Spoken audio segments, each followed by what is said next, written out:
አንድ ነገር ይጠመኝ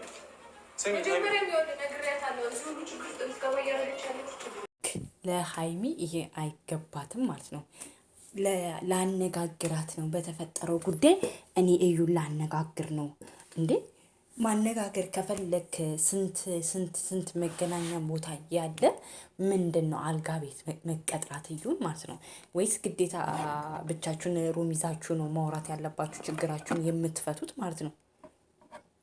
ይሄ ማለት በጣም መውረድክን የሚያሳይ ነው ማለት ይሄ ለሀይሚ ክብር እንዳሌለክ ነው ማለት የበለጠ ከልጅቷ ጋር ሞር በጣም ግንኙነት እንዳለክ በጣም እያሳወክ ነው ማለት ነው። ለምን እንደሆነ ታውቃለህ ብሩኬ? አንደኛ ማለት ብዙ አለ። አሁን ለምሳሌ ኦኬ ልታናገራት ሊሆን ይችላል። የትናንቱ ቪዲዮ አይደግ ስለ መጥሪያው የክስ እንደከፈተችብክ ስለ እርግዝናው ምናምን በተቻለ አቅም አንተ ትሪት አርግተህ ምናምን ልታናግራት ምናምን ትችላለህ። ነገር ግን አልጋ ቤት ውስጥ ሆነክ ማለት ለብቻችሁ አንድ ላይ አልጋችሁ አልጋ ክላስ ውስጥ ሆናችሁ ምንም ነገር ቢፈጠር እኛ አናምን። ለምን በቃ ምናምን አይነት ነገር አይደለም ይሄ ማለት በቃ እንጃ እኔ ምን እንደምል አላቅም ማለት ነው። እና እዩ ደግሞ በጣም መስመር እየሳትሽ ነው ማለት ነው። ማንንም ሰው በዚህን ያህል ልክ መናገርም መቆጣትም አትችይም። ሀይሜንም እንደ አንቺ እንደፈለግሽው ወደ ላይ ወደ ታች ልታረጊያታችሁ። ለምን መቆጣትም ካለበት ብሩክን የሚቆጣት የሆነ ነገር ማድረግ ካለበትም የሆነ ነገር ማድረግ መጣሽባት እንጂ ሀይሜ አልመጣችብሽም። እዩ አይደለ? ቤተሰብ የቅመሟ ቤተሰቦች ማለት ነው። እና ቤተሰብ ሰላም ውድ የማርታ ኢትዮ ቤተሰቦች እንዴት ናችሁ? ደህና ናችሁ ወይ? እኔ አለሁላችሁ። እግዚአብሔር ይመስገን፣ ሁሉ ሰላም፣ ሁሉ መልካም። እኔ በጣም ደህና ነኝ፣ እግዚአብሔር ይመስገን። ግን ምን መሰላችሁ ማለት ነው? ማን ነው ዛሬ በብሩክ የተናደደው ማለት ነው እንዴ? እኛ እሷ ሀይሚ እንደዛ እንኳን ትናንት እንዴት ለብሩክ ይሄ እንዴት የሚከሰስበት ወረቀት ይመጣልሃል ብላ ለአንተ እዛ ጠበቃ ትቆማለህ አለች። አንተ ከልጅቷ ጋር የብስ አልጋ ክላስ ለብቻ ሩም ይዛችሁ ምናምን መገናኘት እንዴ? አንደኛ ሊሆን ይችላል ብሩኬ ማለት እኔ አንድ ጊዜ እውነት እንደ ግራ እየገባኝ ነው ማለት ምን እየተካሄደ እንደሆነ ምን ግራ እየገባኝ ነው። እንደኔ ግራ የገባችሁ ሰዎች ተናገሩ ማለት ነው። በቃ ግራ እየገባኝ ስላችሁ ማለት ነው እየተደረገ ያለው ነገር ምንም ግራ እየገባ ከዩ ጋር ድሮ ፍቅረኛ ይሄን ይችላል። ለምን ያገኛታል ማግኘት አሁን ኦልሬዲ እኮ እነዚህ ልጆች ጋሼ ገብቶላቸዋል ሽምግልና በቃ እስከሚወለድ ድረስ መጠበቅ ነው። በቃ እሷ እያመነች አይደለም የልጅ አባት ነው በቃ ድርቅ ብላ ገገም ብላ የልጅ አባት ነው እያለች ነው አይደለ? ብሩክ ደግሞ እየበለጠ ሞር አባትነቱን እያንጸባረክ እኮ ነው። ከልጅቷ እንዳረከስክ ሞር እያንጸባረክ ነው። ለምን ብትል ክላስ ውስጥ ለብቻዋ ተገኘ ቁጭ ብላችሁ እያወራችሁ ማለት አላየንም። ሀይሚ ስገባን ያየነው ግን ምን እያደረጋችሁ እንደሆነ ምንም የምናውቀው ነገር የለም። አልጋው አልተመነቃቀረም ምናምን ማለት ነው። ግን ምንም ነገር አልተፈጠረም። እኔ እሷን ላናግራት ነው በተፈጠረው ነገር ነው ያልከው ማለት ነው።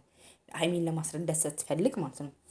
ሲጀመር ደግሞ ምንም ያልተፈጠሩ ነገር ከሆነ ደግሞ መጀመሪያ በር ሲከፈት ለምን ደነገጥክ? ምን ያስደነግጠካል? ሲጀመር ደግሞ ብዙ ቦታ አለ አይደለ? ከዚህ በፊት የመጀመሪያ ጊዜ ስትነጋገሩ የነበረበት ካፌ አለ፣ ብዙ ኤቭሪቲንግ ብዙ ነገሮች አሉ። እዩ ደግሞ ምንድን ነው አውቀሽ ይሄ ራስ ወጥመድ አዘጋጅታ ነው መሰለኝ በጣም ለማጣላት ሀይሚና እሱን ማለት ነው። አንቺ ማግኘት እየቻልሽ ለምንድን ነው ለሀይሚ የመጥሪያ ወረቀት የምትሰጫት? እውነቷን እኮ ነው ሀይሚ። እሱን ማግኘት እየቻልሽ በእኔ በኩል ማድረሱ ምን አስፈለገ? ወይንስ ዛሬ እንደምትገናኙ አቅደሽላት ነው ያን ወረቀት ለማድረስ እንትን ያለችው ማለት ነው? እና የሆኑት በጣም ነው የሚያሳዝነው። በጣም አንዳንድ ጊዜ በቃ ነገሮች ይደራረቡባታል ሀይሚ ማለት ነው። በጣም የዋህ ስለሆነች ደግሞ የዋህ አምላክ ሁሉን ነገር ያጋልጥላታል። የእውነት ለመናገር ማለት ቤተሰብ ግን እንደዚህ ጥሩ አይደለም። ብሩኬ ማለት በቃ እንትን ስትናገራት ራሱ በቃ ዝም በይ፣ አንቺም ዝም በይ፣ እሷም ዝም በይ። እዩም እንደፈለግሽ እንድትናገር ያልፈልግም። ሀይሚ ማለት መምረጥ ግራ ገብቶካል። ሀይሚ ጋር ይሁን ልብክ እዩ ጋር ይሁን አይታወቅም። በቃ ግራ ይገብቶሃል። ሀይሚና እዩም እንዲጣሉ አፈልግም። ለምንድን ነው ማለት አንተም ለምን እሷ ጋራ አላደረኩም ብለህ ራስን የምትተማመን ከሆነ በቃ አላደረኩም ነው የፈለገችውን እርምጃ ብትወስድ ትችላለች። አሁን ሀይሚም ያለቻትን ነገር አለ በ80 እኮ አለ ይሁን እውነቷን በማዕረግ ምናምን ያገባሽ ነገር አስመስልሽ ነው ስትናገር የነበረው ማለት ነው እንዴ። በማዕረግ ቢያገባሽ ምናምን የሚውልማ ምን ልትሆኚ ነበር? በጣም በጣም ነው የሚያሳዝነው ማለት ነው። አንዳንድ ጊዜ ደግሞ አንዳንድ ሰዎች በቃ ወንድን በልጅ ያስሩና ሞር ወደዛ ያ ሰው እንትን እንዲል ምናምን የሚደረግ ነገር አለ ማለት ነው። እና ያ ተገቢ አይደለም፣ ጥሩ አይደለም። ግን አንቺ ደግሞ ነገ ሴት ነሽ፣ ምን እንደሚያጋጥምሽ አታውቂም ብዩ ማለት ነው። ከሆነም እቺ ልጅ እንደዚህ ልትናገሪያት አይችልም፣ ቅስሟንም ልትሰብሪያት አይችልም። ፍቅረኛው ናት፣ በጣም ይደብራታል ከሌላ ሰው ጋር ስታይ ምናምን ማለት ነው። ግን አንዳንድ ጊዜ ሰዎች ነን የምንናገራቸውን ነገሮች ሁሉ ማሰብ አለብን። እሷን በጣም ለአንቺ ታስብልሻል። ኢቨን ብሩኬ ከአንቺ ጋር እንዲሆን ነው እያደረገች ያለችው እንጂ እንድትለያዩ እንኳን አለ ሴት ናት ምናምን እያለች ትሪት እንዲያደርግልሽ እንዲያደርጋት ነው የምታስበው። ግን አንቺ በዛ ልክ ይሄን ያህል ወይ የክፋት ጥግ መሄድ ጥሩ አይደለም። ለምን ላለሽበት ሁኔታ እንኳን ሰከን ማለት ጥሩ ነው ማለት ነው። እና ጥፋቱ የብሩኬ ነው የአንቺ አይደለም ማለት ነው። እና ለሀይሚ ይሄ አይገባትም።